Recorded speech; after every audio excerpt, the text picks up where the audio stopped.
read about the horn bow, I read about the mountain Shoshone, and one thing and another, and I just thought, well, that'd be the ultimate challenge, so I'm just going to have to try and make me a horn bow.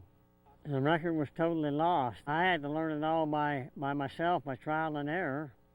All you have to do is let them sit out in the warm temperatures, and they'll loosen up and slide right off.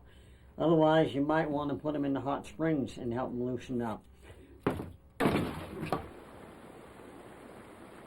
I just instinctively seemed to know that I had to heat the horn up in water, probably because I made a lot of knives and such, and I probably just assumed that I could soften the sheep horn the same way.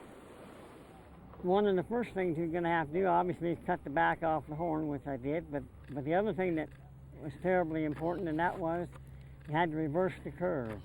In other words, we'll have to heat this horn up, straighten it out, and then totally reverse directions. What is now the back of the horn will end up being the belly of the bow.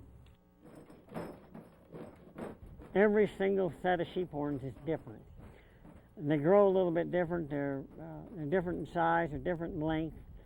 And so each time you make a bow, you have an individualistic bow. There's no two bows alike. We've been working on the back now. We've also got to work on the belly. We've got to thin down the belly of this thing.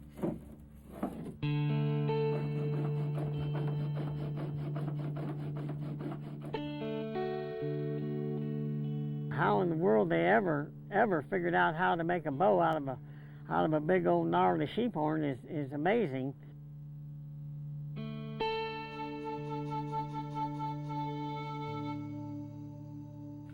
There, we've got us a nice, reasonably straight bow limb, what we've got right now.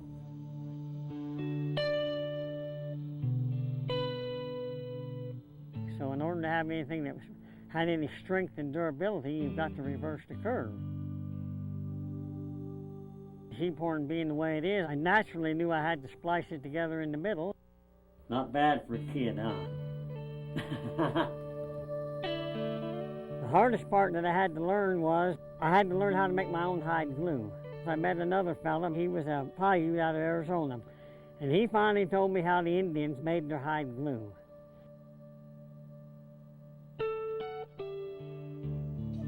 By reading and studying the journals of people like Osborne Russell, I determined that the horn bow had to have sinew on it.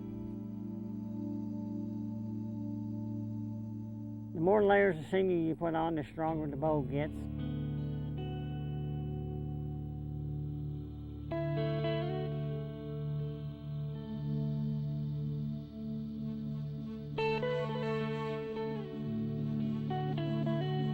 Through hook and crook and trial and error, why, I've made numerous horn bows now, probably 15 or 20, I don't really know. And now I can make a horn bow that's 50, 60 pounds. I've shot arrows well over 200 yards.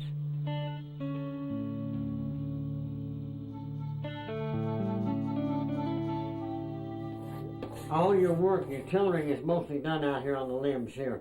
The only tillering you do in here is just to smooth it up and purdy it up. Because all your bend is right out in here.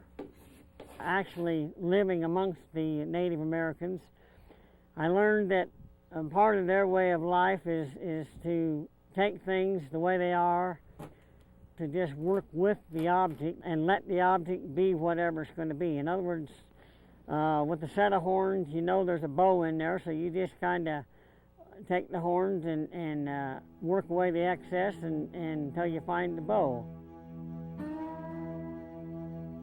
What I've got right now is a thing of beauty. It's very functional. You could take this bow right here and go out and do a day's work and get the job done and be proud of it.